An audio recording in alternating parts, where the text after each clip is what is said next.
La vie ne se termine pas une fois qu'on est ici, quoi. Hein. Rien de beau, une bonne tendresse. En France, je pense que la sexualité en gériatrie, donc au sens large, est un tabou et qu'il l'est encore plus, à mon sens, en EHPAD. Ils ont pratiqué pendant des dizaines d'années et là, d'un seul coup, ils sont en maison de retraite et on va leur dire, ou en tout cas, on va leur faire croire qu'ils n'ont plus le droit. C'est vraiment le regard qui est posé sur la sexualité qui pose problème. C'est pas la sexualité des personnes âgées qui est problématique, elle existe encore. Les coups de foot, je pense que ça se passe à tout âge, donc oui, une vie amoureuse aussi. Et puis ben voilà, s'il se passe des choses dans les couloirs ou dans les chambres, tant mieux. Enfin, c'est ça la vie aussi, hein. C'est des petites étoiles plein les yeux et puis plein de choses qui se passent partout dans notre corps. Ça s'arrête pas à un moment donné. Hein.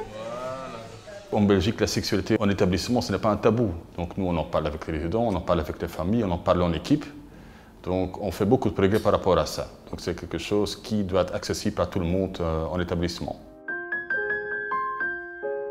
Pour répondre à la demande de nos résidents qu'on a dans notre établissement, moi j'ai retrouvé Aditi. Donc c'est une association qui peut fournir des actes sexuels ou des demandes sexuelles en établissement, mais aussi qui donne un type de forme d'affection que je ne peux pas demander que mon équipe soignante donne. Et ce n'est pas leur métier non plus.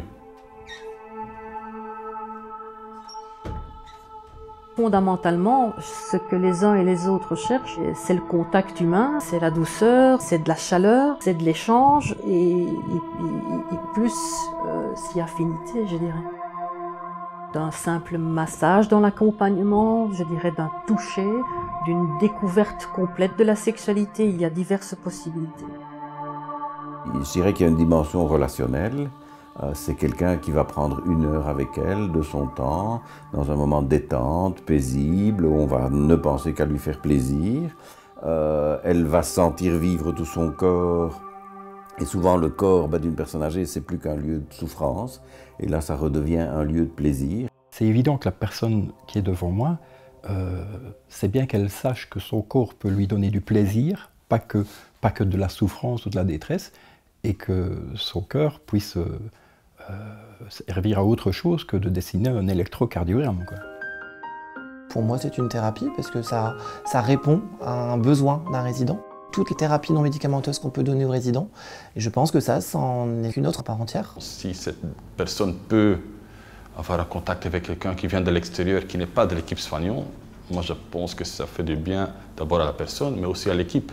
Et les soignants souvent nous parlent de leurs difficultés à gérer une toilette, à gérer un soin, quand le résident en face de lui est désinhibé. J'ai été confrontée plusieurs fois à ce souci d'avance de certains résidents dans les gestes. Donc c'est un peu surprenant parce que on s'y attend pas forcément. Nous, on vient juste pour s'occuper de la personne. Et là, j'étais un petit peu mal à l'aise. J'ai eu un comportement un peu gêné et beaucoup de mal-être, oui. Nous, on ne sait pas soulager les frustrations sexuelles de nos résidents. Donc si on peut faire appel à une société qui s'occupe de ça, il faut le faire.